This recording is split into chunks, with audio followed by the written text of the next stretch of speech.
Hello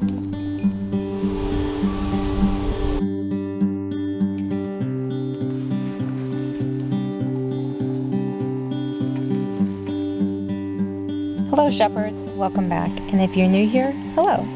This is where we talk all things sheepy.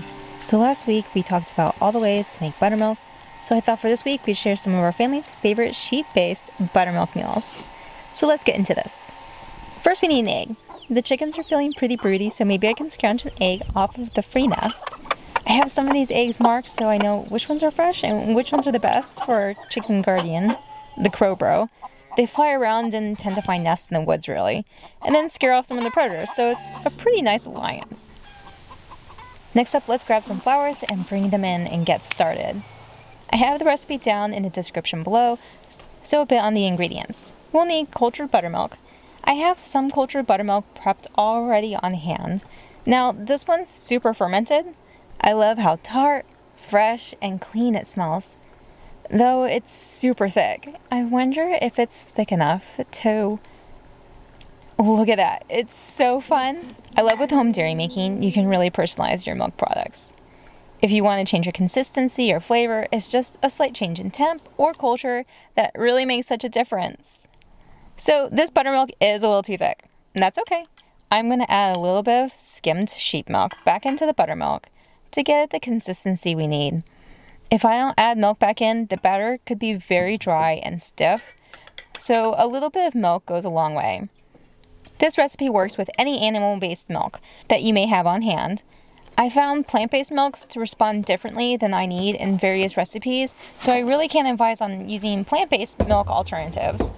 We're going to mix our batter out first in 2 separate bowls, the dries and the wets. This is one of the secrets to soft and fluffy pancakes. So in our dry bowl, let's add around 2 cups of flour, our sugar, some baking powder, our baking soda, a little bit of salt, and then let's whisk it around. If you want to sift, you can. I'm not. So now that our dries are mixed up together, let's go ahead and set it aside for later and move on to our wets. I like to crack my eggs in a separate bowl and then add it to my dishes. It helps to catch the eggshell bits if anything happens to fall, but mostly because of trauma. In our wet bowl, let's add our buttermilk mix. Butter, I'm using sheep-based butter, but any butter can work. Say like a brown butter or even oils. This is a forgiving recipe, and let's go ahead and whisk this together. I love how bright these egg yolks add color to the batter, and how with the seasons, the yolks will change color, even sometimes a reddish hue from all the red berries they eat. So guys, I have egg trauma. Do you have egg trauma? I swear no one talks about this, but years ago, when the kids were itty bitty, I thought a fun and age-appropriate chore for them would be to collect eggs. Well, one spring, the hens were feeling pretty broody, just like today, and I told the kids to go grab a basket and collect some eggs. Well, they came back with a basket full of beautiful eggs, popped them into the fridge, and they were so proud. It's like an Easter egg hunt every day. So later on that day, I wanted to bake a cake or a pie or something. I don't remember every detail, but what I do remember is cracking this beautiful egg over my bowl of flour, and when it came out, instantly just repulsed. I tossed the flour out, just cleaned everything inside and out, just the trauma.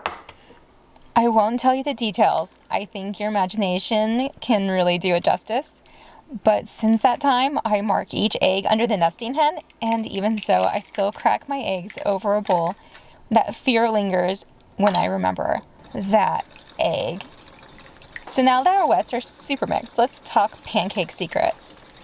I mentioned earlier about how with making soft and fluffy pancakes, it's important to mix our wets and dries separately. So when we whip our pancake batter separately, what we're doing is doing most of the work in mixing everything together before combining the mixes. This is so that when we do combine our wets and dries, we can mix them the tiniest bit, just enough to combine, but not so much to overmix and overwork our batter, making it tough or dense. I hear you saying, how can we tell if we overmix our batter though? Well, when we mix all our lumps out and the batter's smooth, it's overdone. I'm going to stop here for now and let our batter rest for about 15 minutes. It's okay to have lumps, I like to do a test pancake to see how the mix is and if I need to add more liquid or adjust as needed if I need to. I can mix the batter up some more, no worries. So let's cook. I'm using our well-seasoned cast iron. It gives a non-stick light coating. I like to heat it up on low heat. It can take a bit of time to warm it up, but it's a great kitchen tool. If you're using a modern pan, it may help to add a spoonful of oil to keep your pancakes from sticking. I'm going to cook them first dry and then show you another method. Let's dollop our pancake batter on, just a few spoonfuls. When cooking our buttermilk pancakes, I like to watch and listen to know when to flip. For dry pancakes, there are little bubbles that start to form on the edge of the pancake, and once those little bubbles start forming in the center, we know it's safe to flip. If you look here, you can see how some of the lumps of our flour didn't quite mellow into the batter. That's okay. This is how an undermixed batter looks. So let's mix our batter just a tad more, and we're good to go. I'm going to continue to cook this pancake and just eat it off camera. So it looks like it's ready to flip. I think it's a couple more minutes on each side, but I like to cook by feeling a bit more. Okay, so I'm going to go ahead and eat this and let's start our next pancake. Just a few spoonfuls of batter and let's watch those bubbles. Okay, it looks like it's time to flip. Do you see how smooth and golden-ish the pancake is? I'm going to grab a cup of tea while I'm cooking and hopefully they won't burn. So, okay, it's time to flip. If the pancake isn't cooked enough, we can just flip it and then cook it some more. This is just a traditional black tea, but instead to sweeten it, I'm going to be using some homemade sweetened condensed sheep milk. It tastes pretty good, but it could actually add another spoonful. So let's get back to cooking. So what if you want to take your pancakes up another notch?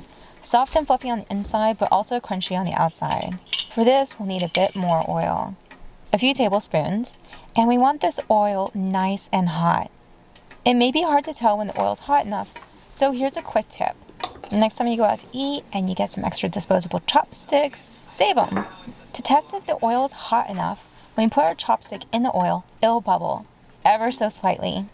So when our chopstick tip is bubbling and it's sizzling, it's time to add our pancake batter. Isn't that a nice sizzle? Just like with our dry method, we want to watch our bubbles in the pancake batter. But also as our pancake lightly fries, we'll hear less popping sounds. Now it's time to flip. We're sizzling again. It smells so good. I didn't have anything to eat yet, except that other pancake. But still, I can't wait to dig in. And here we have a beautiful stack of pancakes. One stack is dry cooked and the other is lightly fried, topped with a little square of butter I shaped by hand, and some lilac and honeysuckle flowers as a garnish. And what better syrup to use than maple syrup? Delicious. It's soft, fluffy, and I love how the cultured buttermilk gives these pancakes a richness and flavor.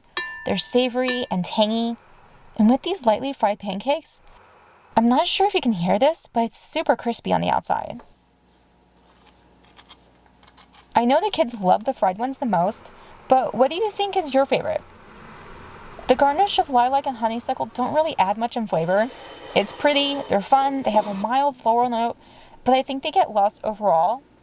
Maybe if I turn the flowers into a syrup, it'll make them pop more. So let me know what's your favorite breakfast, or maybe breakfast for dinner. If you made it this far, an extra special thank you. I appreciate you. If you found this video helpful, don't forget to like, subscribe, and hit that bell icon so you never miss a sheepy take. Thank you so much for watching, and I'll see you in the next one. Ta-tas!